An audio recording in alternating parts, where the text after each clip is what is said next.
Hello student, हमारी जो YouTube पर टेस्ट सीरीज चलती है उसका अगला प्रश्न पत्र जीएस का है।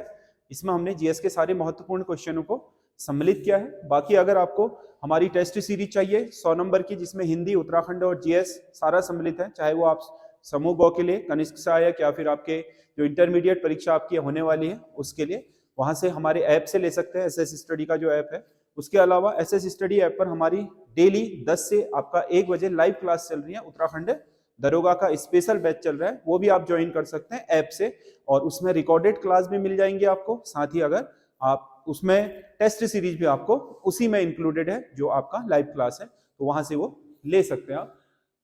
मैं इसको एक्सप्लेन कर दे रहा हूं। किस एक प्रभाव को चाइल्ड क्राइस्ट, शिशु यीशु के नाम से जाना जाता है?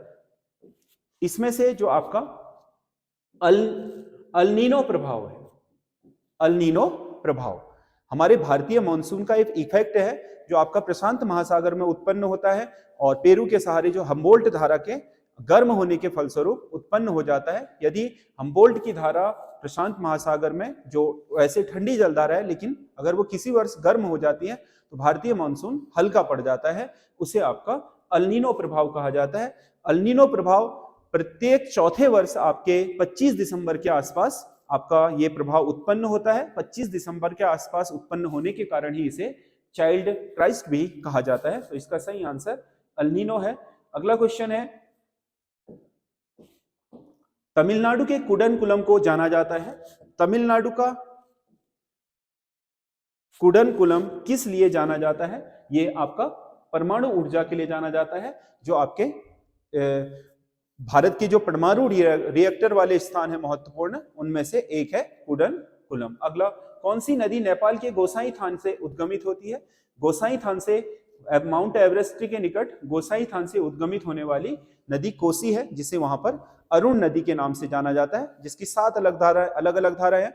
बाद में वो सब धाराएं मिल जाती हैं तो उन्हें सप्त कोसी कहा जाता है। और नेपाल में आपके बहने के बाद नेपाल के पर्वतीय क्षेत्रों में, बिहार में आपका ये नदी प्रवेश करती है और बिहार में भयंकर बाढ़ों के लिए जानी जाती है, जो देश की सबसे अधिक मार्ग परिवर्तित करने वाली नदी है, या बंगाल का शोक इसी को कहा जाता है। अगला क्वेश्चन है, भारत में सरसों का सर्वाधिक उत्पादन कौन सा राज्य करता है? सरसों का सर्वाधिक उत्पादन कौन सा राज्य कर रहा है? भारत में सरसों का सबसे ज्यादा उत्पादन राजस्थान करता है।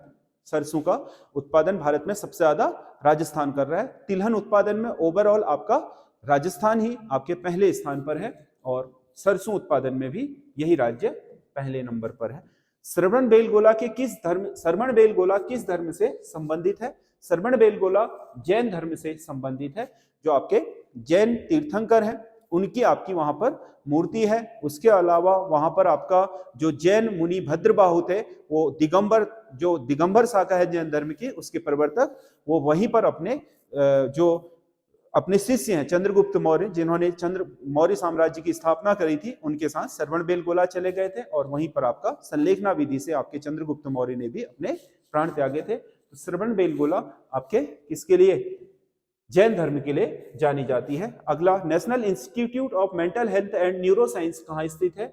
जी आपका national institute of mental health मतलब मानसिक स्वास्थ्य और न्यूरो साइंस जो आपका है वो आपके बंगलुरु में है। मस्तिष्क रोग और जो उससे संबंधित विज्ञान है उससे जुड़ा हुआ। 1999 में G20 की स्थापना किस स्थान पर हुई थी? G20 आपको पता है महत्वपूर्ण जो 20 दुनिया की बड़ी अर्थव्यवस्था है उनका समूह है। इसमें आपके 21वीं भी जुड़ गया। तो ये आपका स्थापना हुई थी बर्लिन में, जर्मनी के बर्लिन में 1999 में इसकी स्थापना हुई थी। अगला क्वेश्चन है, सर्वोच्च न्यायालय की पहली मुख्य न्यायाधीश बनने वाली फातिमा बीबी किस मुख्य नहीं है, सर्वोच्च न्यायालय की पहली न्यायाधीश बनने वाली फातिमा बीबी किस राज्य की राज्यपाल भी रही हैं? ये आपके तमिलनाडु की राज्यपाल भी रही है फातिमा बीबी, जो सर्वोच्च न्यायालय में पहली न्यायाधीश बनी थी। उत्तर प्रदेश का जौनपुर नगर किस नदी के तट पर बसा हुआ है? उत्तर प्रदेश का जो जौनपुर है वो आपका गोमती नदी के तट पर बसा है जौनपुर, जिसे आपके फिरोज शाह तुगलक ने बसाया था, और बाद में वो आपका जो जोना खां था आपका मलिक सरवर के नाम से जिसे जानते थे, उसने यहाँ पर जौनपुर साम्राज्य की स्थापना करी और उसने कला कृतियों के दृष्टि से उसे इतना विकसित करा कि जौनपुर को भारत का सिराज भी कहा जाता है। जौनपुर की अटाला मस्जिद अपने स्थापत्य कला के लिए पूरे देश में प्रसिद्ध है। अगला क्वेश्चन है, आईसीसी मेंस क्रिकेट T20 में अंपायर बनने वाली पहली महिला कौन सी है? तो ये पहली महिला है किम कॉटन, जो आईसीसी 2020 क्रिकेट में पहली महिला अंपायर बनी थी। तेजस विमान से उड़ान भरने वाले भारत के पहले प्रधानमंत्री कौन है?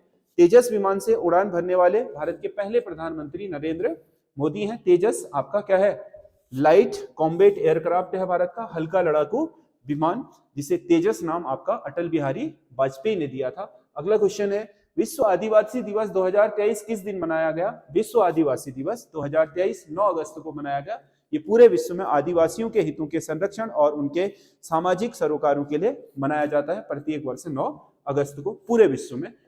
अगला क्वेश्चन है, ग्लोबल इनोवेशन इंडेक्स 2023 में पहले स्थान पर कौन सा देश रहा था? ग्लोबल इनोवेशन इंडेक्स मतलब जो बहुत ज्यादा क्या है, इनोवेटिव यानी कि आविष्कारक है या नई सोच रखता है, आपका बहुत आपके एक तरीके से वैज्ञानिक सोच और सोच रखने वाला जो देश है या जहां पर अधिकतर लोग ऐसे हैं, वो आपका स्विट्जरलैंड है। ग्लोबल आपका इनोवेशन इंडेक्स 2023 में स्विट्जरलैंड पहले स्थान पर रहा। अगला, भारत का पहला यूपीआई आपका एटीएम किस कंपनी ने लॉन्च किया है? यूपीआई एटीएम, यूपीआई वैसे तो आपके चल ही रहे हैं, अब एटीएम के रूप में भी लॉन्च हो गया और यूपीआई और एटीएम लॉन्च करने वाला भारत की पहली कंपनी है। भारत में जो पहली कंपनी है वो है हिताची। अगला, किस परियोजना का विलय प्रोजेक्ट टाइगर में कर दिया गया है? प्रोजेक्ट एलिफेंट का विलय अब प्रोजेक्ट टाइगर में हो गया है। तो ये दोनों परियोजनाएं अब संयुक्त रूप से चलेंगी, पहले अलग अलग चलती थी।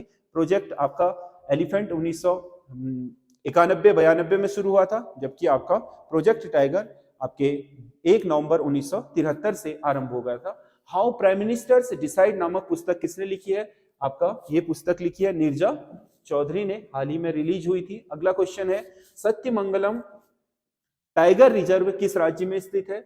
सत्यमंगलम टाइगर रिजर्व किस राज्य में स्थित है? सत्यमंगलम टाइगर रिजर्व आपका तमिलनाडु में है, बीच में बहुत कारणों से आपके सुर्खियों में रहा था। और टाइगर रिजर्व हमेशा उन्हीं को पूछा जाता है जो सुर्खियों में रहते हैं। विंगर नामक शब्दावली किस खेल से जुड़ी है? विंगर शब्दावली आपका फुटबॉल में जो आपका फॉरवर्ड खेलने वाले खिलाड़ी होते हैं उनको विंगर कहा जाता है। अगला क्वेश्चन है, 2011 की जनगणना के अनुसार देश में ग्रामीण लिंगानुपात कितना है? ग्रामीण क्षेत्रों में प्रत्येक 1000 पुरुषों पर महिलाओं की संख्या 949 है, जो आपका 2011 की जनगणना के अनुसार है। राष्ट्रीय फिल्म पुरस्कार किस वर्ष आरंभ हुए थे? नेशनल जो आपका फिल्म अवार्ड है वो 1954 में शुरू हो गए थे। कौन सा एक शास्त्रीय नृत्य केवल महिलाएं कर सकती हैं? नाम से ही है देखो, मोहिनी अट्टम, मतलब मोहिनी स्वरूप स्त्री का है। विष्णु का कौन सा? मोहिनी आपका स्त्री रूप है, तो ये आपके मोहिनी अट्टम केवल महिलाओं के लिए है। अगला क्वेश्चन है, हिमाचल के धौलाधार में पाई जाने वाली जनजाति कौन सी है? हिमाचल के धौलाधार में पाई जाने वाली जो आपके जनजाति है वो गद्दी है। पूरे हिमाचल में बकरवाल, गद्दी, उत्तराखंड में आपका भोटिया, सौका, आपका नेपाल में नेरपा, और आपके सिक्किम की तरफ लेपचा, आपके भूटान में भोट, अरुणाचल प्रदेश में आपका भोटिया। इस तरीके के शब्दों से ही ये पूरी सीमांत जनजाति जो मध्य हिमालय के उच्च भागों में पाई जाती है वो सभी जगह है। ये चलवासी लोग हैं और आपके पशुपालक हैं। नेताजी सुभाष चंद्र बोस हवाई अड्डे का पूर्व में नाम क्या था? नेताजी सुभाष चंद्र बोस आपका हवाई अड्डा पहले क्या कहलाता था? दमदम हवाई अड्डा, जो आपका कलकत्ता में स्थित है, अब उसका नेताजी सुभाष चंद्र बोस हवाई अड्डा कहा जा रहा है। किस उद्योग को ज्ञान आधारित उद्योग कहा जाता है? ज्ञान आधारित उद्योग इनमें से सूचना एवं प्रौद्योगिकी, आईटी जो आपका इंडस्ट्री है उसे ज्ञान आधारित इंडस्ट्री कहा जाता है। भोज आर्द्र भूमि किस राज्य में स्थित है? भोज आर्द्र भूमि आपका जो अंतरराष्ट्रीय रामसर साइट है वो आपके मध्य प्रदेश में स्थित है, मध्य प्रदेश में। ये आपके महत्वपूर्ण क्वेश्चनों का संग्रह आपको कैसे लगे आप कमेंट करके जरूर बताइएगा। और विभिन्न परीक्षाओं की तैयारी के लिए हमारे चैनल एसएस स्टडी के साथ बने रहिए। धन्यवाद।